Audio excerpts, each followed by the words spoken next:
Hey there, Mark here, Renaissance Acres Tree Care.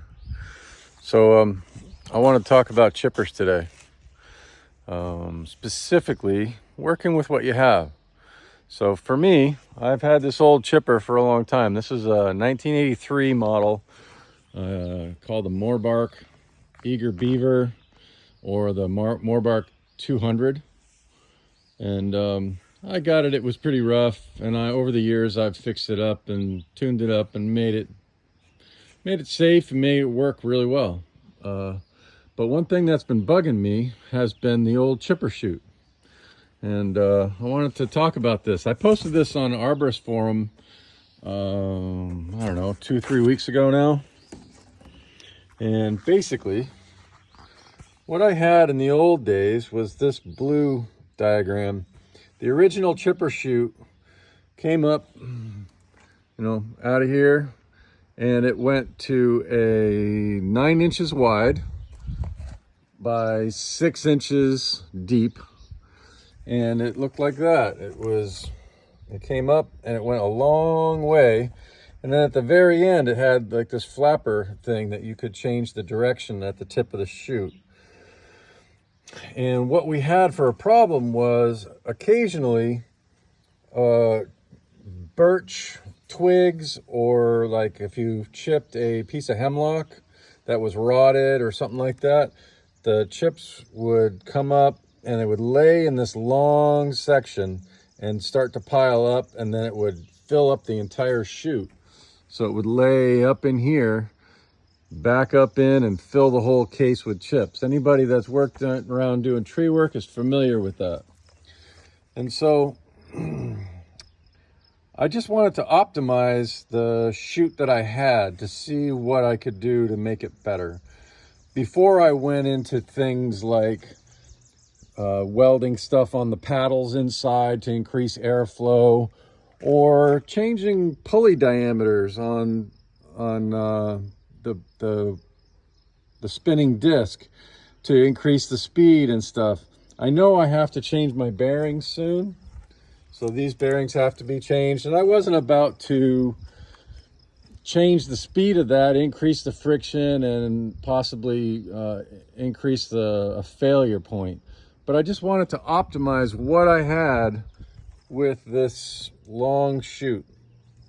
And so the question that I posed on the Arborist forums was, has anybody modified that, and what could we do to make it better?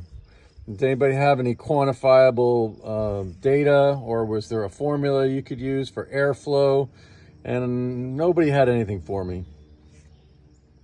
So this was if you look down the end of the chute, it was 6 inches tall, 9 inches wide, and it was that way for the whole length.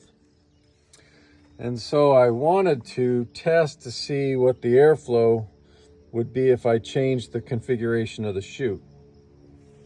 And I felt like the modern chippers seem to have a less height of the chute, but they're still pretty wide. So I thought what I'll do is make it more like this. So it'll come up 6 by 9, 6 by 9, and then slowly taper down. And I didn't know what the right number would be to have the height of the chute at the tip, or how long the chute should be. So I knew I wanted to cut some off, because the chute was also, when you looked at it from the side, it used to go out to here, and it was heavy this direction. It was constantly putting force on the little flat plate that's held inside this piece of bent angle iron. So on this particular chipper, it relies on the clamping force of this bent piece of angle iron all the way around, and there's a flange on the top and a flange on the bottom, and they're both round, so you can rotate the chute around, and the only way to hold it in place is to tighten this up. And because this was so long, it had a tipping force, and it was always rubbing and threatening to pop out if you loosen this up too much. So that was a safety factor in my mind, that if I had a new person working around the chipper with me, they might unspin this too much and have the chute fall off and hit somebody. Plus, with the long chute with a lot of metal on it, when it did get clogged, someone has to climb up on top of the machine and grab the handles on the top and lift it off, set it on the machine, get it to the ground, clean it out, and then we can clean the case. And so having a very heavy piece up there was dangerous in my mind also. So I thought reducing the height of it and the length of it was going to make it easier to handle, easier to spin. And so here's what we started with. Let's see.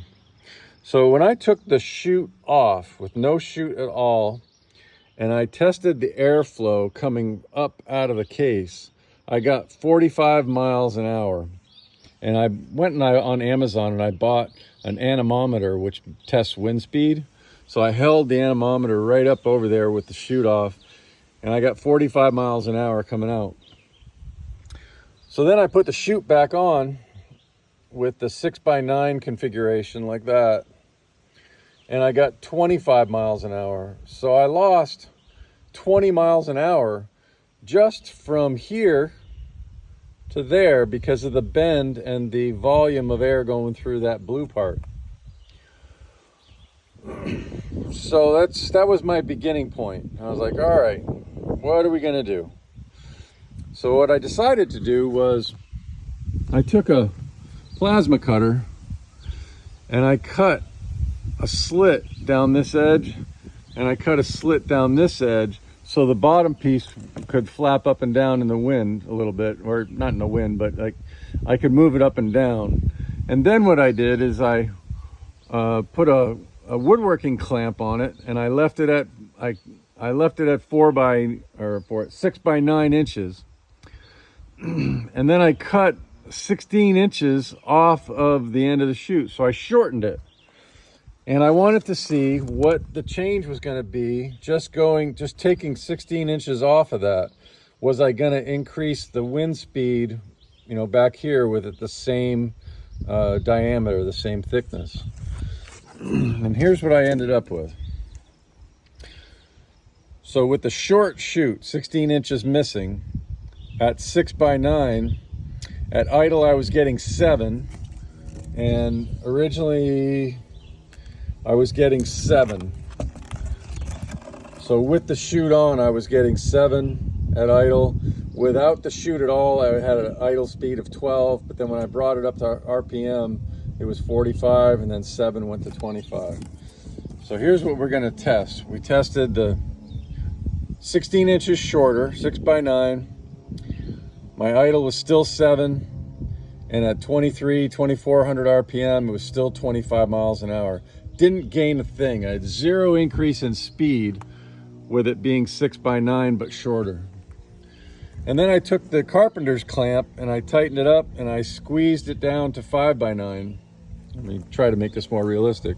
I squeezed it from 6x9 to 5x9 and brought it up to speed again. And I got 1.5 miles of increase of airflow coming out the tip. Like, all right, cool. So that calculates to 6% increase. Then I squeezed it to 4x9. So 4 inches tall, 9 inches wide still. And I went up to 31 miles an hour, which is a 24% increase. Now that, I knew I was onto something. That's amazing. 4x9, cool. So then we went to 3x9. So I squeezed it down a little further, and I got 35 miles an hour, which is a 40% increase. That's significant. Then just for shits and giggles, I decided to test it with 2 inches. So I brought it right down to 2 inches tall. And I thought to myself that chips sometimes are 2 inches, like when you're shredding, like you have dull knives, or you're shredding small branches and things. 2 inches was, boy, I don't know if that's big enough to not get clogged. But at 2 inches, it came to 39 miles an hour, up from 25, which is a 56% increase in airflow. I'm like, wow. And so, all right, just for fun, we'll bring it down to 1 inch, even though I'll never use that. I just like to know. And I got a 40% or a 40 miles an hour, which was a 60% increase over stock. Now, that was still with the bottom was cut out, and I was just pushing it up, and it wasn't welded along the seam. So there was some airflow leakage but I was still getting good numbers out the tip. So what I settled on is I decided to go to 3 1/4 inches and weld it there. So it's 3 1/4 inches by 9 and weld it at the tip. And what I did also is I put a little bump in it here. I kind of went in a little to tighten this up, and it's only maybe 1/4 inch, but I think it's significant. And then I cut it, or I welded it, and then I cut the excess off, and ended up with 3 1/4 at the tip. And here's what we ended up with. At idle, when it's welded and sealed, I got an increase of 1.5 miles per hour at idle, which is 500 RPM on this machine.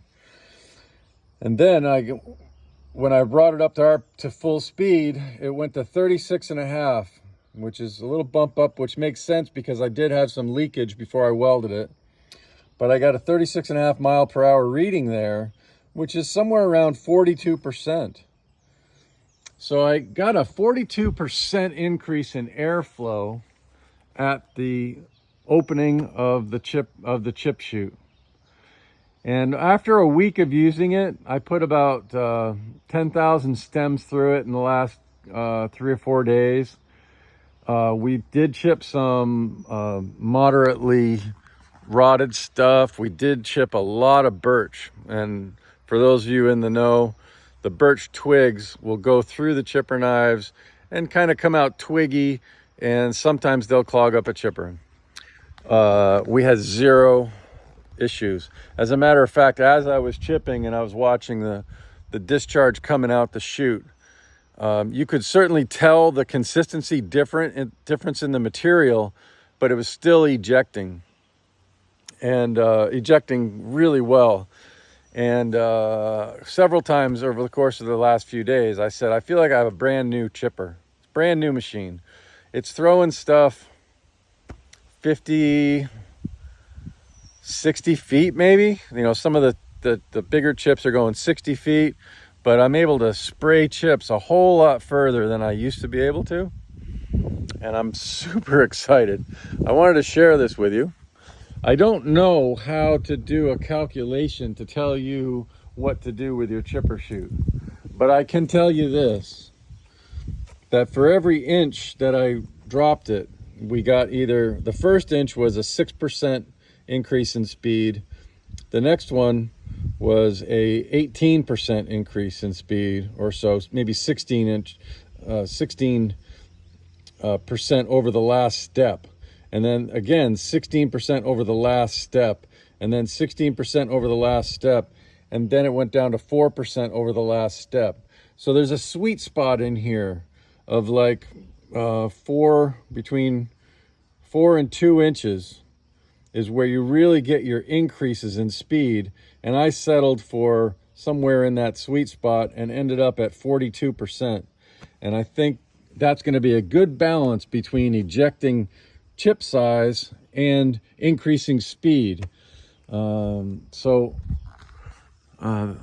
couldn't find on the internet. I looked all over the place and I could not find any resources that would help me calculate wind speed through a rectangle.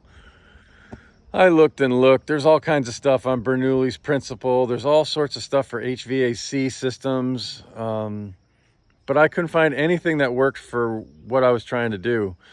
So I wanted to put this YouTube video up and share it with folks in case you have a problem with your chipper and you don't want to change the mechanics of the wheel system, of the spinning disc system, but you just want to optimize your chute. Here's some actual data. You can take a screenshot of that. Here's some actual data of what we did with this one. And so you can see that's down to 3 1/4 inches right at the very end. and it goes up to 6x9 and then goes down in. Now there's one other place that I want to optimize in the future.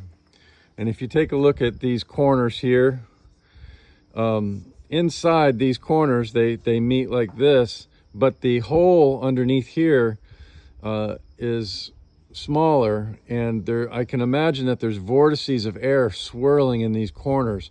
So I'm going to build a plate that goes on the inside of these corners to smooth the airflow on all four corners. And when I do that, I will test the airflow again and see if there's an increase by just adding these triangularly shaped pieces on the inside to make this a little more round on the inside instead of having these square.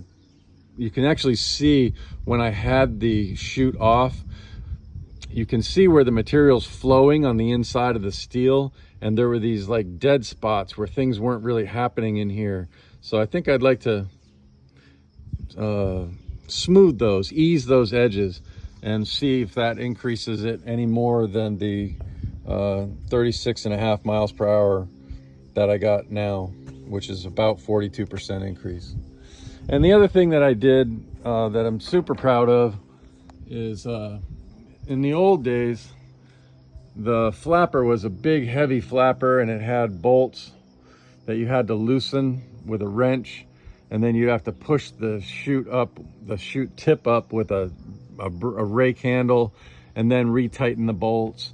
And anyway, what I did is I stole this concept off of the internet. There was a chipper that had something like it, and I basically just hand cut these with a grinder, and I put a spring and a nut and captured it in there and put the 10 millimeter bolts through as axles. And now to change the height is that simple. So it's just like that.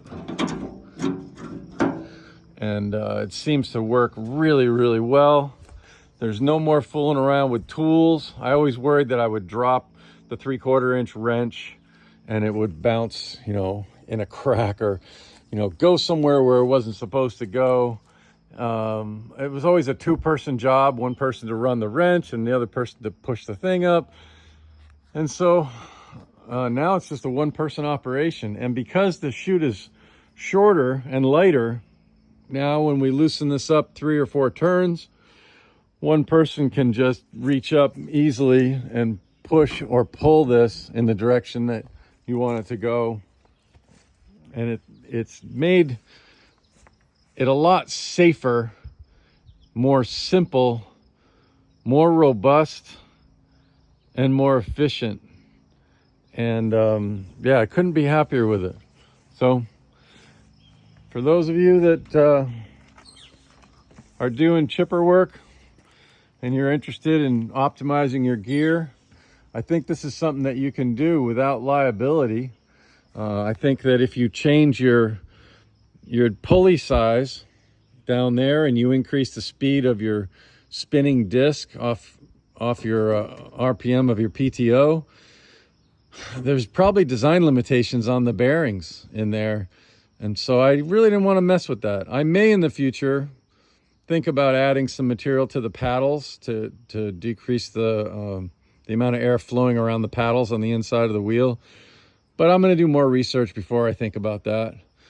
For now, after having this chipper for 20 years, just that small changing this from 6 inches by 9 inches to 3 1/4 inches and shortening it has made this thing feel like a brand new machine, a much more modern machine, and enables me to throw chips further up higher on banks, and also load my new mini truck because I can micro adjust this chute to fill the mini truck. It's just a real game changer, and I couldn't wait to share it. The design of the final spout there is I put a little bit of an angle on it, and I find that I don't know what I'm going to do about that yet, because what I'm finding as the chips come out, they'll hit and then they get deflected. So it almost comes in like a nozzle and then it sprays wider a little bit. but I'm pretty darn happy with it. I don't know if I'll change it, but it didn't do what I thought it was going to do. I thought it was going to make more of a tiny stream, but it didn't do it exactly the way I wanted. But that's okay. That's how we learn. So anyway, this is Mark signing off. If this was helpful, awesome. Give me a thumbs up or a like or whatever it is on this platform. And yeah, talk to you later.